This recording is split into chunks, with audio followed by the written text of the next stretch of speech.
नमस्कार दोस्तों मेरा नाम सुरेश है और मैं मध्य प्रदेश के एक छोटे से गांव में रहता हूं। ये बात आज से करीब 5 साल पहले की है।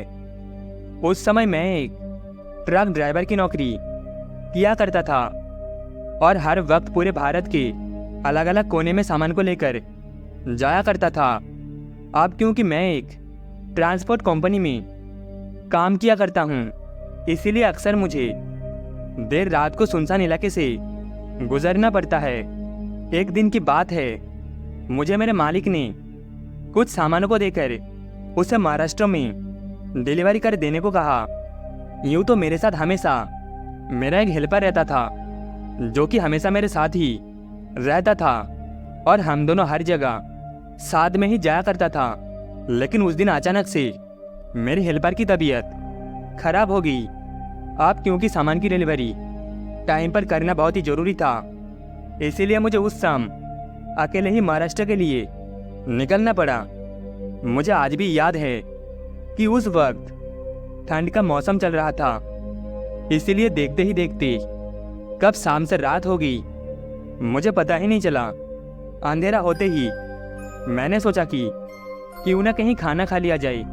उस दिन मैंने जल्दी में अपना खाना नहीं लिया था और अक्सर शाम होते ही हम खाना खा लिया करते, क्योंकि फिर आगे कितनी दूर तक हमें कुछ नसीब ना हो ये कहना ज़रा मुश्किल है। मैं ये सोच ही रहा था कि तभी मेरी नज़र रास्ते में एक छोटे से ढाबे पर पड़ी।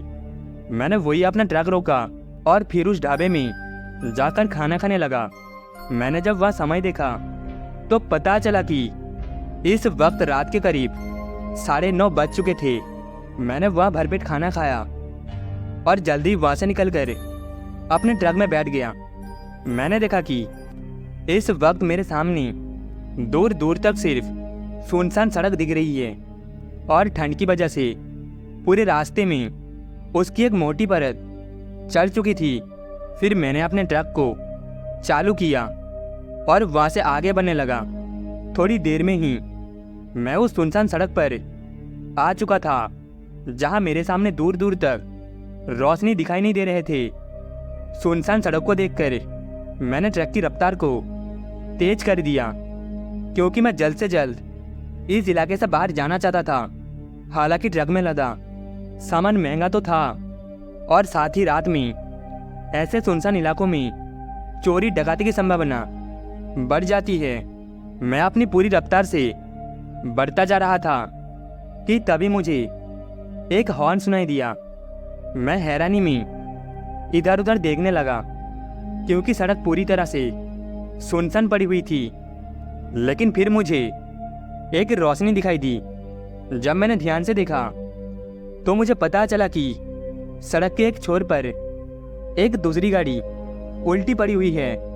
उस गाड़ी के चक्के अभी तक घूम रहे थे और कोई उस कार के लाइट को बार बार चला और बंद कर रहा था। ऐसा लग रहा था मानो वो मेरी मदद मांग रहा हो। ये सब देखकर मैं समझ गया कि जरूर ये दुर्घटना अभी कुछ समय पहले ही घटी है, जिस वजह से मैंने अपने ट्रक को रोकना सही समझा और फिर मैं अपने ट्रक से नीचे उतरकर उस गाड़ी की तरफ बढ़ने लगा।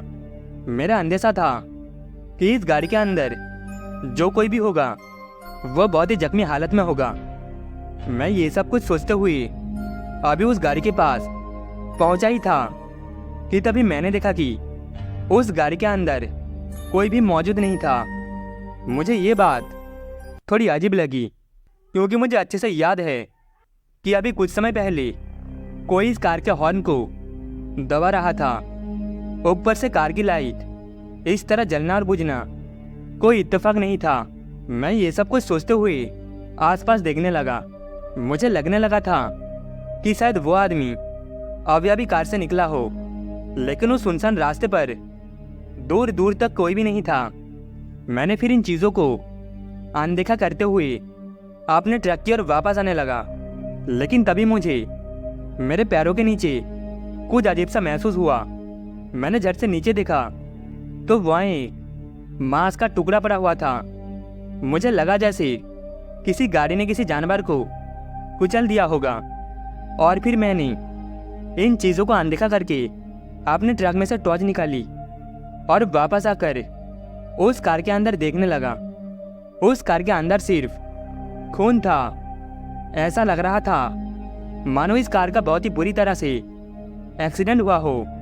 खून की बूंदें अभी तक गाड़ी के सीटों से टपक रहे थे। मैं तो इस चीज़ को देखकर थोड़ा घबरा गया और वापस अपनी ट्रक की ओर मुड़ा। लेकिन तभी अचानक से मुझे एक चीख सुनाई दी। तभी मैं पीछे पलटा तो वहाँ पर कोई भी नहीं था। लेकिन जब मैंने ध्यान से देखने की कोशिश की तो मुझे ऐसा लगा जैसे ये आवाज़ वही पास के ही झाड़ू से आ रही थी। हालांकि मुझे डर तो बहुत लग रहा था, लेकिन फिर भी मैं हिम्मत रखते हुए उस छड़ की ओर बढ़ने लगा और थोड़ी ही दूर अंदर आने पर मेरे पैर किसी चीज़ से टकरा गए और मैं वही नीचे गिर पड़ा। मैंने जैसे ही अपने टॉर्च जलाकर उस तरफ देखा जिससे मैं टकराया था तो मेरी रूह कांप उठी। मैंने देखा कि मेरे आंखों के सामने एक लाश पड़ी हुई थी जिसको नोच कर पेट की सारी चीज़ें बाहर निकल दी हो। मैं ये देखकर बुरी तरह से सहम गया और खुद को उस लाश से दूर करने लगा। उस लाश को देखकर साफ तौर पर कहा जा सकता है कि उस इंसान की मौत अभी चंद लम्हे पहले हुई थी। मैंने खुद को उस लाश से दूर किया और वही एक जगह बैठकर खुद को शांत करने लगा।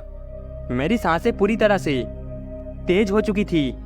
मैंने किसी तरह खुद को संभाला और फिर मैंने जैसे उस जगह से उठने की कोशिश की तो मुझे वैसे ही वो एक अजीब सी आवाज़ सुनाई पड़ी और एकदम से शांत हो गई। मैंने उस आवाज़ को ध्यान से सुनने की कोशिश की, लेकिन वहाँ पर झिंगुर की आवाज़ सुनाई दे रहे थे और कुछ नहीं। फिर मैंने अपनी ट्रक की ओर जाने के लिए अपने कदम जैसे ही बढ़ाया, वैसे मुझे ऐसा लगा जैसे किसी ने मेरे पैरों को कसकर पकड़ लिया हो। मैं इससे पहले कि कुछ समझ पाता मैं वापस ज़मीन पर गिर पड़ा और मुझे घसीटते हुए उस जंगल की ओर अंदर लेकर जाने लगा। डर के मारे मुझे कुछ समझ ही नहीं आ रहा था कि आखिर मैं करूँ तो करूँ क्या। मैंने झट से अपने टॉर्च को जलाकर उस चीज़ को देखने लगा और जैसे मैंने टॉर्च को जलाया तो मैंने देखा कि मेरे पैरों को किसी चीज़ ने पकड़ा हुआ है। वो ना तो कोई इंसान था और ना ही कोई जानवर। उसके भयानक से चेहरे को देखकर मैं बुरी तरह से चीखने लगा और फिर एक पल को मुझे लगा कि जैसे मेरे पैर अब आज़ाद हो गया हो। फिर मैंने खुद को किसी तरह संभाला और वहाँ से भागकर अपने ट्रक की ओर जाने लगा। लेकिन तभी रास्ते में पड़ी लाश अपनी जगह से कहीं पर गायब हो गई थी। मैंने इन चीज़ों पर ध्यान न देते हुए अपने ट्रक तक आ पहुंचा और जल्दी से अपने ट्रक को चालू करके वहाँ से भागने की कोशिश करने लगा। मैं जितनी रफ्तार हो सकती थी उस रफ्तार से आगे की तरफ बढ़ता जा रहा था। लेकिन तभी एक जोरदार धमाके के साथ मेरे ट्रक का टायर फट गया और देखते ही देखते मेरे ट्रक वहीं पर रुक गया। मैंने अभी जो कुछ देखा था तो उसकी वजह से मेरी हिम्मत नहीं थी कि मैं बाहर जाकर टायर बदलूं और मैं वहीं पर डरता हुआ बैठा रहा। तभी मैंने अपनी घड़ी देखी तो इस वक्त रात के करीब 1 बज रहे थे और फिर मैंने जो देखा उसने मुझे झकझोर कर रख दिया। मैं अपने ट्रक के सामने लगे शीशे में साफ साफ देख रहा था कि वो लाश जो मैंने कुछ समय पहले झाड़ियों में देखा था वो कहीं और नहीं बल्कि मेरे ही ट्रक के अंदर थी। मैं कुछ समझ नहीं पा रहा था कि आखिर ये सब हो क्या रहा है। लेकिन तभी उस लाश ने अपनी आंखें खोली। पहले तो मुझे लगा जैसे कि ये मेरा वहम था, लेकिन देखते ही देखते उस लाश की आंखें पूरी तरह काली हो गई। मैं ये सब देखकर चीखने चिल्लाने लगा और फिर मजबूरन में अपने ट्रक से उतरकर पैदल ही उस सुनसान रास्ते पर तेजी से भागने लगा कि तभी मुझे वापस से एक रोशनी दिखाई दी। मैं इतना डर चुका था कि मुझे इस रोशनी में अपनी मौत दिखाई दे रहे थे। लेकिन फिर मैंने अपने सामने जो देखा उस पर मुझे यकीन नहीं हो रहा था। मैंने देखा कि वो कार जिसके एक्सीडेंट हुआ था वो अभी मेरे आगे थे। मैं समझ गया कि ये कार एक छलावा है जो मेरे दिमाग के साथ खेल रही है, और मैंने बिना उस कार की ओर देखे आगे की तरफ भागने लगा और एक जगह पर जाकर मेरी सांसें फूलने लगी और मैं हाँफते हुए वही रुक गया। और अब मेरे रुकते ही मुझे एक हॉर्न सुनाई दिया, और देखते ही देखते उस हॉर्न की आवाज़ से बुरी तरह से डर गया था और अपने कानों को बंद करके चिल्लाते हुए वही ज़मीन पर बैठ गया कि तभी अचानक से मेरी आंखों के सामने एक कार तेजी से आई और फिर मेरे सामने आकर रुक गई। मुझे लगा जैसे ये मेरा वहम है, लेकिन तभी उस कार से एक आदमी उतरा और मुझसे पूछने लगा, और फिर मुझे इस हालत में देखकर उसने मुझे अपनी कार के अंदर आने को कहा। उस आदमी को देखकर मेरे अंदर खुशी की लहर दौड़ पड़ी और मैं जल्दी से उसके कार के अंदर बैठ गया और फिर थोड़ी देर तक अपने सिर को वहीं पर छुपाकर बैठा रहा। थोड़ी दूर पहुंचने के बाद मैंने उस आदमी को सारी बात बताई और मेरी बातों को सुनकर उसने मुझे बताया कि ये रास्ता श्रापित है, यह आने वाले लोगों को अक्सर छलावा देखने को मिलता है, और जो लोग इसके चक्कर में आ जाता है उनका मरना तय है। तुम तो बहुत ही भाग्यशाली हो जो जिंदा बच गए। दोस्तों, उस दिन के बाद से मैंने उस काम को छोड़ दिया और दोबारा कभी उस रास्ते की तरफ मुड़कर नहीं देखा। आज भी जब मैं रात के सफ़र पर कहीं पर जाता हूँ तो मेरी रूह कांप जाती है। तो दोस्तों, इस कहानी में बस इतना ही। कहानी आपको कैसी लगी कमेंट में बताना। कहानी आपको अच्छी लगी हो तो वीडियो को एक लाइक एंड चैनल को सब्सक्राइब जरूर से कर देना। मिलते हैं अगली कहानी में।